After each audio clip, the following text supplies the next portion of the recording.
ಮಜಬಾ ಮಜ ಭಾರತ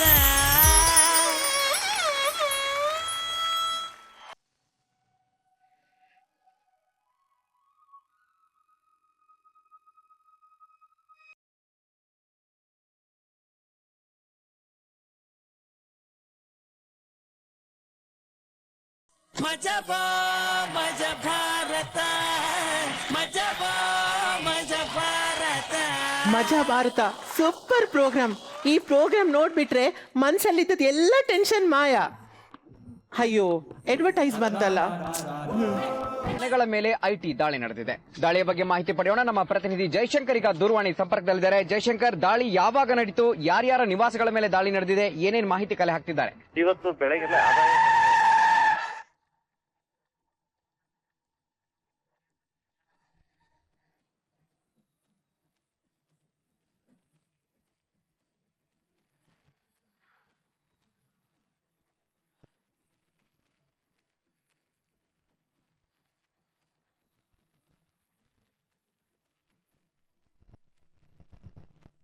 ಕರೆಕ್ಟ್ ಇದ್ದಾರೆ.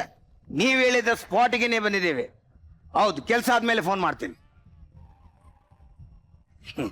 ರಾಜಲಕ್ಷ್ಮಿ ಕ್ಯಾಟ್ರಿಂಗ್ ನ ದನಿ ನೀವೇನಾ? ಹೌದು, ಅದು ಪ್ರಶ್ನೆಗೆ ಉತ್ತರ ಮಾತ್ರ, ಸಂದರ್ಭ ಸಹಿತ ವಿವರಿಸಿ ಬೇಡ. ಇನ್ಕಮ್ ಎಷ್ಟಿದೆ? ಅಡಿಗೆಗೆ ಎಷ್ಟು ಜನ ಇದ್ದಾರೆ? ಎಷ್ಟು ಜನ ಬೇಕಿನ್ನು? ನೋಡಿ, ಇದ್ದವರೆಲ್ಲ ಬಿಟ್ಟು ಹೋಗಿದ್ದಾರೆ. ಇನ್ನು ಇಬ್ರನ್ನ ಅಪಾಯಿಂಟ್ಮೆಂಟ್ ಮಾಡ್ಬೇಕಂತ ಇದ್ದೀನಿ.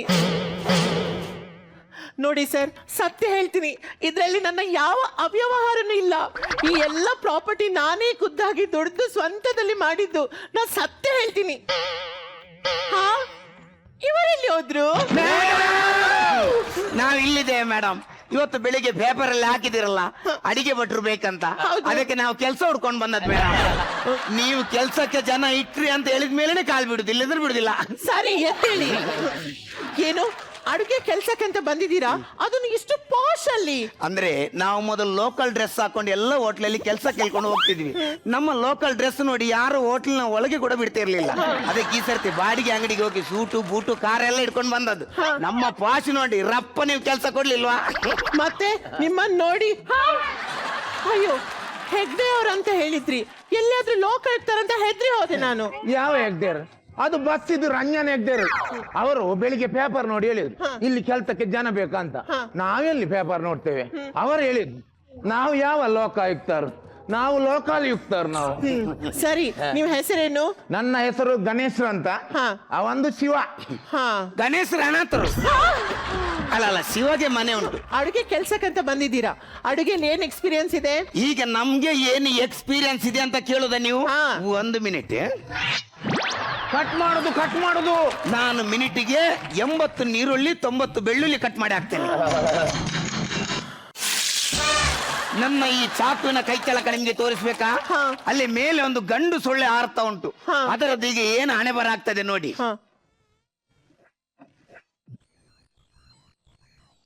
ಅದೇ ನೀವು ತುಂಡು ಮಾಡಿದ್ದು?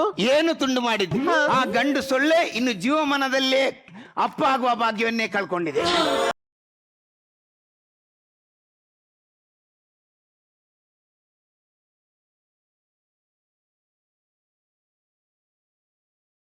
ಇದು ಲ್ಯಾಪ್ಟಾಪ್ ಅಲ್ಲ, ಮತ್ತೆ ಇದು ಚಪಾತಿ ಮಾಡೋ ಮಿಷಿನ್. ಇದು ಹೇಗೆ? ಮೊದ್ಲು ಲ್ಯಾಪ್ಟಾಪ್ ಆಗಿತ್ತು, ಹಾಳಾದ್ಮೇಲೆ ಚಪಾತಿ ಮಾಡೋ ಮಿಷಿನ್ ಮಾಡಿದ್ದು.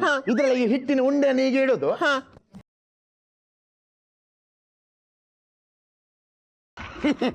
ನೀವು ಅದನ್ನು ಕೇಳಬಾರ್ದಿತ್ತು, ಆದ್ರೆ ಕೇಳಿದ್ದು ಮಾತ್ರ ನಂಗೆ ಸ್ವಲ್ಪ ಖುಷಿ ಆಯ್ತು. ಯಾಕಂದ್ರೆ ಅವನಿಗೆ ಮದುವೆ ಮಾಡಿಸಿದವನೇ ನಾನು. ನನ್ನ ಹತ್ರ ಯಾವತ್ತೂ ಬಂದು ಹೇಳ್ತಿದ್ದ, ಒಂದು ಪಾಪದ ಹುಡುಗಿ ಅಂತ ಒಂದು ಮದುವೆ ಮಾಡ್ಬೇಕು ಹೇಳಿ. ಸುತ್ತ 10 ಊರಲ್ಲಿ ಹುಡುಕಿ ಒಂದು ಪಾಪದ ಹುಡುಗಿ ಅಂತ ಒಂದು ಮದುವೆ ಮಾಡಿದೆ. ಇವ ಮದುವೆ ಮರ್ದಿವ್ಸ ಫಸ್ಟ್ ನೈಟ್ ಒಂದು ಅಲ್ಲಿ ಬೆಡ್ಡಿನ ಮೇಲೆ ಕುತ್ಕೊಂಡು ಆ ಹುಡುಗಿಯನ್ನು ಎದುರಿಸ್ಲಿಕ್ಕೆ ಇವ ಹೇಳಿದ್ದು, ಪೊಲೀಸ್ ರೈಡ್ ಆಯ್ತು, ಪೊಲೀಸ್ ರೈಡ್ ಆಯ್ತು ಅಂತ. ಆ ಹುಡುಗಿ ಏನ್ ಹೇಳ್ತು? ಏನು? ಪೊಲೀಸ್ ರೈಡ್ ಆದ್ರೆ ನೀವು ಕಿಟಕಿಯಿಂದ ಓಡಿ ಹೋಗಿ ನನ್ಗೆ ಇಲ್ಲಿ ಎಸ್ ಇದು ಗುರುತುಂಟು ಅಂತ.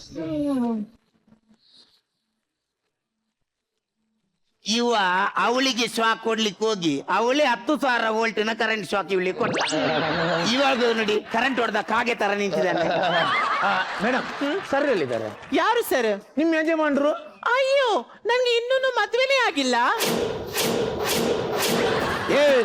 ಮದುವೆ ಆಗಿಲ್ಲ ಹೇಳಿದಕ್ಕೆ ಒಳ್ಳೆ ಮಡ್ರಾದ ಎಕ್ಸ್ಪ್ರೆಷನ್ ಕೊಡ್ತೀಯಲ್ಲ. ಏನು ಕಲರ್ ಚಾನಲ್ ಸೀರಿಯಲ್ ಅದು? ಓಯ್ ನಿಮ್ಗೆ ವಯಸ್ಸಾಗಿದೆ ರೀ. ಹಾ ಹಾಗಂತೇಳಿ ಪ್ರಪೋಸಲ್ ಏನ್ ಕಮ್ಮಿ ಬರ್ಲಿಲ್ಲ. ನೋಡಿ ನನ್ನ ಲೈಫ್ ಅಲ್ಲಿ ಕೆಲವು ಕಂಡೀಷನ್ಸ್ ಇದೆ. ಆ ಕಂಡೀಷನ್ಸ್ ಗೆ ಯಾರು ಓಕೆ ಅಂತಾರ ಅವರನ್ನು ನಾನು ಮದುವೆ ಆಗೋಕೆ ರೆಡಿ. ಯಾರು ಆಗತ್ತ? ಯಾರು ಆಗುತ್ತೆ? ಯಾರು? ಯಾರು? ಇಲ್ವಾ ಇಲ್ವಾ ಇಲ್ವಾ. ಈಗ ಯಾರು ಆಗ್ತದಂತಾದ್ರೆ ನಾವೊಂದು ನಾಮಿನೇಷನ್ ಹಾಕುವ. ಹೇಗೆ? ಒಂದು ವೇಳೆ ನನ್ಗೆ ಮದುವೆ ಆದ್ರೆ ನಾನು ಇನ್ನೊಂದು ಕೆಲಸದಲ್ಲಿ ಇರ್ತೇನೆ, ನಿನ್ಗೆ ಮದುವೆ ಆದ್ರೆ ನೀನ್ ನನ್ನೊಂದು ಕೆಲಸದಲ್ಲಿ ಇಡ್ಬೇಕು. ಸರಿ ನೋಡಿದ್ಯಾನ, ವಯಸ್ಸಾಗಿದೆ ಅದಕ್ಕೆ, ವಯಸ್ಸಾಗಿದೆ. ಚೋರ್ ಹಸುವೆ ಆದಾಗ ಬಿರಿಯಾನಿಯೇ ಬೇಕಂತಿಲ್ಲ, ಗಂಜಿ ಉಪ್ಪಿನಕಾಯಿ ಸಾಕು.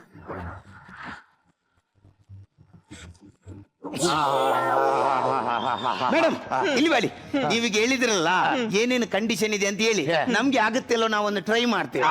ಸರಿ, ನನ್ನನ್ನು ಮದುವೆ ಆಗೋ ಹುಡುಗ ಹುಡುಗಿಯರನ್ನು ನೋಡುವಾಗ ತುಂಬಾ ಗೌರವ ಭಾವನೆಯಿಂದ ಕಾಣ್ಬೇಕು. ಅದು ನನ್ನ ಹತ್ರ ಇದೆ ಮೇಡಮ್. ನನಗೆ ಹುಡುಗಿಯರನ್ನು ಕಂಡು ತುಂಬಾ ಗೌರವ ಮೇಡಮ್. ಒಂದು 10ನೇ ಕ್ಲಾಸ್ ಹುಡುಗಿ ಯೂನಿಫಾರ್ಮ್ ಹಾಕೊಂಡು ಹೋಗುವಾಗ ನನ್ನ ಮನಸ್ಸು ಗೌರವದಿಂದ ಹೇಳುತ್ತೆ ಮೇಡಮ್. ಬಂಗಾರಿ ಯಾರೇ ನೀ ಬುಲ್ಬುಲ್, ಸಿಂಗಾರಿ ಯಾರೇ ನೀ ಬುಲ್ಬುಲ್. ಲಗಾಡಿ ತೆಗ್ದಿಯಲ್ಲ ನಾ ಮೇಡಮ್, ಅವನ ಮನಸ್ಸಲ್ಲಿ ಯಾವನ ಭಾವನೆ ಇದೆ ಅಂತ ನಿಮ್ಗೆ ಅಂದಾಜ್ ಆಯ್ತಲ್ಲ? ಆಯ್ತು. ನಂದಾಗಲ್ಲ ಮೇಡಮ್. ನೀವು ಏನಾದ್ರೂ ಬೇರೆ ನಿಮ್ದು ರಿಕ್ವೈರ್ಮೆಂಟ್ಸ್ ಇದೆ ಹೇಳಿ ನಾನು ಇಮಿಡಿಯೇಟ್ ಫುಲ್ಫಿಲ್ ಮಾಡ್ತೀನಿ. ಸರಿ, ಖಾಲಿ ಹುಡುಗಿಯರನ್ನು ನೋಡಿ ಮಾತ್ರ ಗೌರವ ಭಾವನೆ ಅಲ್ಲ, ಗುರು ಹಿರಿಯರನ್ನು ನೋಡುವಾಗನು ಗೌರವನ ಭಾವನೆಯಿಂದ ಕಾಣ್ಬೇಕು. ಹೌದಾ ಅಣ್ಣ? ನಮಸ್ಕಾರ ಅಣ್ಣ. ಯಾರು ಯಾರು? ಯಾಕಂದ್ರೆ ನನ್ಗಿಂತ 1 ಫೀಟ್ ಉದ್ದ ಇದೆಯಲ್ಲ, ಹಾಗಾಗಿ ನಿನ್ನನ್ನು ನಾನು ಅಣ್ಣ ಅಂತ ಸ್ವೀಕರಿಸಾಯ್ತು. ಅಣ್ಣ, ನಮ್ಮಿಬ್ಬರ ಮದುವೆಗೆ ನೀನು ಆಶೀರ್ವಾದ ಕೊಡ್ಬೇಕಣ್ಣ. ಹೇಳ ಹೇಳ.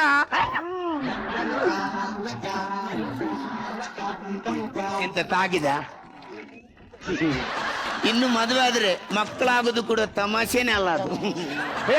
ಹಾಗೇನಿಲ್ಲ ಹಾಗೇನಿಲ್ಲ ಹಾಗೇನಿಲ್ಲ ಮೇಡಮ್. ಬೇರೆ ಏನಾದ್ರೂ ಕಂಡೀಷನ್ ಇದ್ರೆ ಹೇಳಿ ಮೇಡಮ್. ಬೇರೆ ಕಂಡೀಷನ್ ಏನಂದ್ರೆ, ನನ್ನನ್ನು ಮದುವೆ ಆಗುವ ಗಂಡು ತನ್ನ ಹೆಂಡತಿಯನ್ನು ತುಂಬಾ ರೊಮ್ಯಾಂಟಿಕ್ ಆಗಿ ನೋಡ್ಬೇಕು. ಅಂದ್ರೆ ಅಂದ್ರೆ ಶಾರುಖ್ ಖಾನ್ ತರ.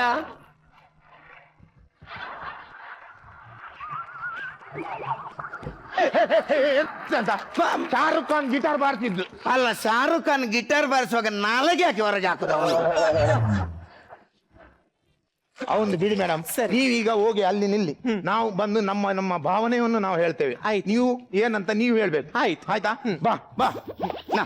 ನಾನೊಂದು ಫಸ್ಟ್ ಹೋಗಿ ಬರಲ್ಲ? ಬೇಡ. ಯಾಕೆ? ಅಣ್ಣ ಇಷ್ಟುದ್ದ.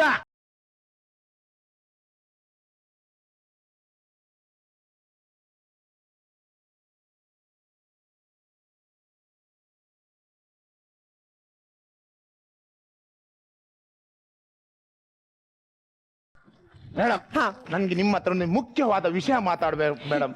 ನಾನು ಸಣ್ಣದ್ರಿಂದಲೇ. ಏನಾಯ್ತು? ಹೇಳಿಕ್ಕಿತ್ತು ಮೇಡಮ್. ಹೇಳಿ. ಇನ್ನು 2 ಮಾತು ಹೇಳಿಕ್ಕಿತ್ತು. ಅಂದ್ರೆ ನಂಗೆ ಬ್ಯಾಕ್ ಅಲ್ಲಿ ಸಪೋರ್ಟ್ ಕಡಿಮೆ ಇದೆ. ಪ್ಲೀಸ್, ಆಗುದಿಲ್ಲ ಮಾತ್ರ ಹೇಳ್ಬೇಡಿ. ಸರಿ. ಆಗುದಿಲ್ಲ ಮಾತ್ರ ಹೇಳ್ಬೇಡಿ. ಪೇಪರ್ ಅನ್ನ ನಾನು ಆಗದಿಂದ ಲುಂಗಿಯೇ ಹರಿತ ಅಂತ ನಾನು ಒದ್ದಾಡ್ತಾ ಇದ್ದೆ. ನಿಂದು ವ್ಯಾಲಿಡಿಟಿ ಮುಗೀತು. ಈಗ ನಾನು ಹೋಗ್ತೇನೆ, ನನ್ಗೊಂದು ಸಪೋರ್ಟ್ ಕೊಡ್ಬೇಕು. ಕರೆಕ್ಟ್ ನೋಡ್ತಾ ಇರು.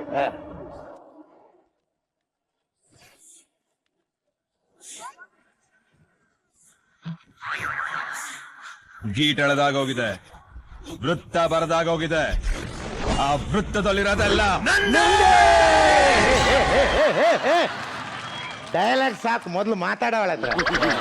ಮೇಡಮ್, ನನ್ನ ಜೀವನ ಎಂಬ ಖಾಲಿ ಬಣಲೆಯಲ್ಲಿ ನಿಮ್ಮ ಪ್ರೀತಿ ಎಂಬ ಎಣ್ಣೆಯನ್ನು ಹಾಕಿ, ಆಸರೆ ಎಂಬ ನೀರುಳ್ಳಿಯನ್ನು ಹಚ್ಚಿ, ಅದರಲ್ಲಿ ಸಣ್ಣ 2 ನಮ್ಮ ಈರುಳ್ಳಿ ಪೋಡಿ ಬಿಡ್ಬೇಕಂತ ಆಸೆ. ಆ ಈರುಳ್ಳಿ ಪೋಡಿಯನ್ನ ಎಲ್ಲಾದ್ರೂ ಜಾತ್ರೆಯಲ್ಲಿ 20 ರೂಪಾಯಿಗೆ ಮಾರ್ಬೇಕು ಅಂತ ನನ್ನ ಆಸೆ. ಹೆಚ್ಚು ಮಾತಾಡಬೇಡ, ಸುಮ್ಮನೆ ನೋಡಿ, ನೀವು ತುಂಬಾ ರೊಮ್ಯಾಂಟಿಕ್ ಆಗಿದ್ದೀರಿ. ಒಂದು ವೇಳೆ ನಮ್ಮ ಮದುವೆ ಆದ ನಂತರ ನಾನು ಸತ್ರೆ ನಿಮ್ಗೆ ಏನಾಗುತ್ತೆ? ಒಂದು ವೇಳೆ ಮದುವೆ ಆದ್ಮೇಲೆ ನೀವು ಸತ್ರೆ ನಂಗೆ ಟೆನ್ಷನ್ ಆಗಿ ನಂಗೆ ಹುಚ್ಚಿಡಿತದೆ. ಹಂಗಂದ್ರೆ ನೀವು ಬೇರೆ ಮದುವೆ ಆಗುದಿಲ್ವಾ? ನೀವು ಬೇರೆ ಮದುವೆ ಆಗುದಿಲ್ವಾ? ಹುಚ್ಚರದ ಹೇಳಲಿಕ್ಕೆ ಆಗುದಿಲ್ಲ. ಒಂದು ಆಗುವುದು ಬೆನ್ನಿಂದ 4-5 ಒಮ್ಮೆಲೆ ಆಗ್ಬಹುದು. ಯಾಕಂದ್ರೆ ಹುಚ್ಚರದೆಲ್ಲ ನಾವು ಗ್ಯಾರಂಟಿ ಕೊಡ್ಲಿಕ್ಕೆ ಆಗುದಿಲ್ಲ.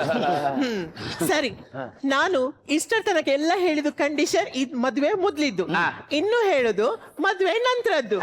ಇದ್ರಲ್ಲಿ ನಿಂಗೆ ಆಗುದಿಲ್ಲ, ಇದ್ರಲ್ಲಿ ನಿಂಗೆ ಆಗುದಿಲ್ಲ. ಹೇಗೆ? ಇನ್ನು ಹೇಳೋದು ಮದುವೆದ ನಂತರದ್ದು.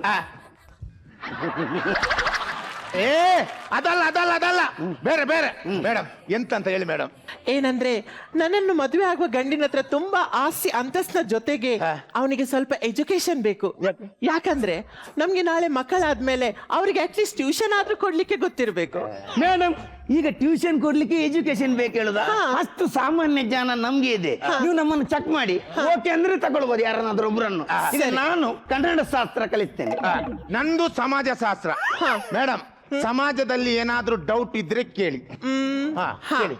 ಸರಿ, ತಾಜ್ ಮಹಲ್ ಎಲ್ಲಿದೆ? ಮೇಡಮ್ ತಾಜ್ ಮಹಲ್ ಶಹಜಾನ್ ಕಟ್ಟಿದ್ದು. ಅವನು ಹೆಂಡತಿ ಮುಮ್ತಾಜ್ನ ನೆನಪಿಗೋಸ್ಕರ ಕಟ್ಟಿದ್ದು. ಅದು ಹೀಗೆ ಎಲ್ರಿಗೆ ಗೊತ್ತುಂಟು. ಅದು ಅದರ ಒಳಗೆಲ್ಲ ಪರ್ಸನಲ್ ಪ್ರಾಬ್ಲಮ್ ಉಂಟು.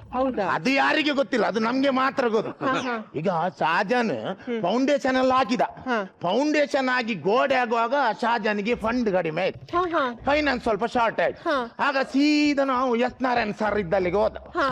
ಆಗ ಎಸ್ ನಾರಾಯಣ್ ಸರ್ ಹೇಳಿದ್ರು, ಶಹಜಾನ್ ಈಗ ನಿಂಗೆ ಹಣ ಸ್ವಲ್ಪ ಕಷ್ಟವೇ, ಇನ್ನೊಂದು ಕೆಲಸ ಮಾಡು, ಅಖಂಡ ಕರ್ನಾಟಕದ ಎಲ್ಲ ಜನರನ್ನು ಒಟ್ಟು ಮಾಡಿ ಒಂದು ಚಿಟ್ ಫಂಡ್ ಇಡು ಅಂದ್ರು. ಹೌದು, ಒಂದು 8 ಕೈ ಬ್ರಿಟಿಷರು, 1 ಕೈ ನಿರಂಜನರು. ನಿರಂಜನ್ರಿ ಯಾರು? ಅದವ್ರು ಆಂಕರ್ ಮಾಡ್ತಾರಲ್ಲ ಅವರು. ಅವರು ಆಗಸಿದ್ರ? ಏ ಸುಮ್ನೆ ಕೃತ್ಗಳ 10ನೇ ಕ್ಲಾಸಿಗೆ ಹಾಕುವಷ್ಟು ಸಮಾಜವನ್ನು ಚರ್ಮುರಿ ಮುರಿದಾಗೆ ಮುರಿಸಿ ಹಾಕ್ತಿಯಲ್ಲ. ಇದೆಲ್ಲ ಏನು ಮಾತಾಡ್ತಾನೆ ಮೇಡಮ್? ಒಂದು ಆತರ ಮಾತಾಡೋದಾ? ಭಾರಿ ಸಮಾಜದ ಬಗ್ಗೆ ಗೊತ್ತಿದ್ದಾಗೆ ಮಾತಾಡ್ತೀಯಲ್ಲ. ಹಾಗಾದ್ರೆ 2ನೇ ಪ್ಲಾಸ್ಟಿಕ್ ಅದನ್ನ ಯಾವಾಗ ಮತ್ತು ಯಾಕೆ ಆಯ್ತು ಅದು ನಂಗೆ ಗೊತ್ತುಂಟು. ಅದು ಹೇಳು ಹೇಳು. ಅಲ್ಲ ಅಲ್ಲ, ಇವನ್ ಒಂದು ಪ್ಲಾಸ್ಟಿಕ್ ಅಂತ ದೊಡ್ಡ ವಿಷಯ ಮಾಡ್ತಾನಲ್ಲ, ಅದೇನು ಅಷ್ಟು ದೊಡ್ಡ ವಿಷಯಕ್ಕಾದ ವಿಷಯ ಅಲ್ಲ. ಅದು ಒಂದು ಸಣ್ಣ ವಿಷಯಕ್ಕಾದ ವಿಷಯ. ಅಂದ್ರೆ ಅವತ್ತೇ ಅವರು 2 ಪಾರ್ಟಿಯನ್ನು ಒಂದು ಬಾರಿ ಕರೆದು ಅಲ್ಲೇ ಕೂತ್ಕೊಳ್ಸಿ ಅಲ್ಲೇ ಮಾತಾಡಿದ್ರೆ ಅಲ್ಲೇ ಸಾಲ್ವ್ ಆಗ್ತಿತ್ತು ಆ ವಿಷಯ. ಎಂತ ವಿಷಯ ಎಂತ? ಅದು ಇದೆ, ಅದು ನಮ್ಮ ಕಾರ್ಪೊರೇಟ್ ಎಲೆಕ್ಷನ್. ಕಾರ್ಪೊರೇಟ್ ಅಲ್ಲ ಅದು ನಲ್ಲಿ ನೀರು. ಪ್ಲಾಸ್ಟಿಕ್ ಅದನ್ನ ಇಂಗ್ಲಿಷರಿಗೆ ಮತ್ತು ಮೊಘಲರಿಗೆ ಆದದ್ದು. ಅದು ಗೊತ್ತುಂಟು. 7 ವರ್ಷ ನಡೆದಿದೆ, 7 ವರ್ಷ. ಅದು ನಂಗೆ ಗೊತ್ತುಂಟ. ಅದು 7 ವರ್ಷ ನಡೆದಿದೆ ಅಂತ ಹೇಳಿದಾರಲ್ಲ, ಇಡೀ 7 ವರ್ಷ ಯುದ್ಧ ನಡೀಲಿಲ್ಲ. ಶುರುವಿನ 6 ವರ್ಷ 362 ದಿನ ಖಾಲಿ 2 ಪಾರ್ಟಿಗಳು ಒಂದೊಂದು ಸೈಡ್ ಅಲ್ಲಿ ನಿಂತು ಗುರಾಯಿಸಿದ್ದು ಮಾತ್ರ ಈ ತರ. ನನ್ನನೇನು ಗೆಲ್ಲಲಾರೆ ಛಲವೇದಕ್ಕೆ ಎಲ್ಲರೆದುರು ಮಾನ ಹೋಗಿ ಕೊನೆಗೆ ಮನೆಗೆ ಹೋಗುವೆ. ಅಲ್ಲಿ ಗುರಾಯಿಸ್ತಾ ಇದ್ರು. ಕಡೆಗೆ 3 ದಿನ ಮಾತ್ರ ಯುದ್ಧ ಆದದ್ದು. ಅದು 362ನೇ ದಿನ ಸಂಜೆ ಸ್ವಲ್ಪ ಮಾತುಕತೆ ಆಯ್ತು. ಈ ಬ್ರಿಟಿಷರು ಸೀದಾ ಮೊಘಲರಿಗೆ ಹೇಳಿದ್ರು, ಮೊಘಲ್ಸ್. ಆಗ ನಮ್ಮ ಮೊಘಲರು ಹೇಳಿದ್ರು, ಎನ್ನಡ ಬಾವ ಅಂತ. ಇನ್ನೊಡೆ ಇವಡೆ ಬಾರ್ಲ ಬಾವ. ಆಮೇಲೆ ಶುರುವಾದದ್ದು ಗಲಾಟೆ. ಯಾಕಂದ್ರೆ ಆ 2 ಜನ ಕುತ್ಕೊಂಡು ಮಾತಾಡ್ತಾ ಇದ್ದಾರೆ, ಮಿಡ್ಲ್ ಅಲ್ಲಿ ಒಬ್ಬ ಬಂದ, ಈ ತರ ಗಡ್ಡೆ ಹಿಡ್ಕೊಂಡು ಈ ತರ ಮಾಡ್ಕೊಂಡು ಬಂದ. ಹಲೋ ಕೇಳ್ತಲ್ಲ ಇದು ನಂದ ಅಂತ. ಆಗ ಈ ಮೊಘಲರಿಗೆ ಸಿಟ್ಟು ಬಂದು ಆರ್ಲ ಬಡಿಲ್ಲ ಬಾವ ಅಂತ ಒಂದು ಕೊಟ್ರು. ಆಗ ಟೆನ್ಷನ್ ಇದ್ದ ಬ್ರಿಟಿಷರು ಅಲ್ಲೇ ಒಂದು ಶೂಟ್. ಇದು ನಂದ ಕೇಳಿದಲ್ಲ, ಆ ಜನ ಅಲ್ಲೇ ಸ್ಪಾಟ್. ಅದು ನಡುವಿಗೆ ಬಂದಲ್ಲ, ಆ ವ್ಯಕ್ತಿ ಯಾರು? ಅದೇ ನಿನ್ನ ಚಿಟ್ ಬಂಡದ ಆಂಕರ್ ನಿರಂಜನ್. ಅವನ್ಗೆ ಬೇರೆಯವರು ಸೀರಿಯಸ್ ಆಗಿ ಮಾತಾಡುವಾಗ ನಡುವಿಲ್ಲಿ ಕಡ್ಡಿ ಅಲ್ಲಾಡಿಸೋ ಜೋರುಂಟು ಅವನಿಗೆ. ಅದಕ್ಕೆ ಅವತ್ತಿಂದ ನಮ್ಮ ಸಮಾಜದಲ್ಲಿ ತಿರುಗ್ತಾ ಇದ್ದಾನೆ. ಈ ಸರ್ತಿ ಅವನನ್ನು ತೆಗೆದು ನಮ್ಮ ಸಮಾಜನ ಒಂದು ಕ್ಲೀನ್ ಮಾಡಿಬಿಟ್ಟ. ಒಂದೂವರೆ ಪೇಜ್ ಇದ್ದು 10 ಪೇಜ್ ಮಾಡಿದೆ ಸುಮ್ನೆ. ಮೇಡಮ್ ನಿಲ್ಸಿ ನಿಮ್ಮ ಟ್ಯೂಷನ್ ಕೇಳಿದ್ರೆ ನನ್ನ ಮಕ್ಕಳು ಅಡುಗೆ ಕೆಲಸಕ್ಕೆ ಹೋಗ್ಬೇಕಾ ಅಂತ. ಈಗ ಮೇಡಮ್, ಈಗ ನೀವು ಇಷ್ಟದೊಳಗೆ ಇಂಟರ್ವ್ಯೂ ಮಾಡಿದ್ರಲ್ಲ, ಯಾರನ್ನು ಸೆಲೆಕ್ಟ್ ಮಾಡಿದ್ರಿ ಅಂತ ಹೇಳಿ. ನೋಡಿ, ಇನ್ನೂ ಸಹ 4-5 ರೌಂಡ್ ಇಂಟರ್ವ್ಯೂ ಮಾಡ್ಲಿಕ್ಕುಂಟು. ಆದ ನಂತರ ಹೇಳ್ತೇನೆ ಯಾರನ್ನು ನಾನು ಸೆಲೆಕ್ಟ್ ಮಾಡ್ತೀನಿ ಅಂತ. ಇನ್ನು ಎಲ್ಲಿ 4-5 ರೌಂಡ್ ಇಂಟರ್ವ್ಯೂ ಮಾಡೋದು? ಈಗಲೇ ಟೈಮ್ ಆಗಿದೆ ಅಲ್ಲಿ. ಅಲ್ಲ ಮೇಡಮ್, ಈಗ ನೋಡಿ, ನಮ್ಮ ಕೈದು 5 ಬೆರಳು ಹೇಗೆ ಒಂದೇ ಲೆಕ್ಕ ಇರುವುದಿಲ್ವಾ, ಹಾಗೆ ನೀವು ಮದುವೆ ಆಗುವ ಹುಡುಗನ ಹತ್ರ ಎಲ್ಲಾ ಗುಣವನ್ನು ಒಬ್ಬನ ಹತ್ರನೇ ಹುಡುಕ್ಲಿಕ್ಕೆ ಹೋಗ್ಬಾರ್ದು.